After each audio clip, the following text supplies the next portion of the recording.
Jim flung open the door to his house, his school bag following suit as it landed on the floor. Like a moth drawn to a flame, he darted towards his room, his school uniform quickly discarded in favor of more comfortable attire. His computer beckoned, the video game he had left unfinished the night before patiently waiting for his return. In no time at all, he was lost in the digital world, his fingers dancing over the keys, his eyes glued to the screen. The real world faded into the background, replaced by the vibrant colors and exciting challenges of his game. From the heart of the house, his mother's voice echoed, a call to join the family for lunch. But Jim was too engrossed in his game, too ensnared in this digital reality to hear her. His mother's voice, once a familiar sound, was now just a distant echo, drowned out by the captivating allure of the game. The digital world had claimed him once again, leaving the real world behind. In the dining room, the lunch table was set, the aroma of home-cooked food filling the air.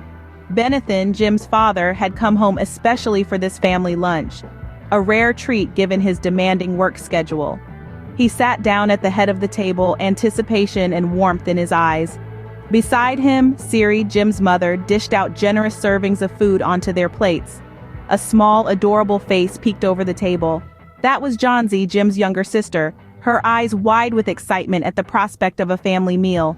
But there was an empty chair, a missing piece to this picture-perfect family puzzle: Jim. As they began to eat, Benathan couldn't help but glance repeatedly towards Jim's room, his gaze filled with a mix of concern and disappointment. He had hoped to engage in lively conversation with his son, to catch up on his school life, his interests, his dreams. But the chair remained empty, the conversation unspoken. Siri called out for Jim again, her voice echoing through the corridors of the house. But the only response was the distant tapping of keys, the virtual world calling louder than the real one. As the meal progressed, Siri's patience began to wear thin. The clinking of cutlery and light-hearted chatter were soon replaced by a heavy silence punctuated only by the clock ticking on the wall. It was then that Siri decided to take matters into her own hands. Rising from the table, she marched towards Jim's room, a determined look on her face. As she reached the door, she took a deep breath, her hand reaching for the doorknob.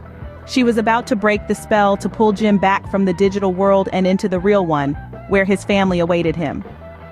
The door to Jim's room slammed open, finally breaking his digital trance. Jim's eyes darted to the clock, realization sinking in as he saw how much time had passed. An hour and a half had slipped away unnoticed, swallowed by the all-consuming digital world.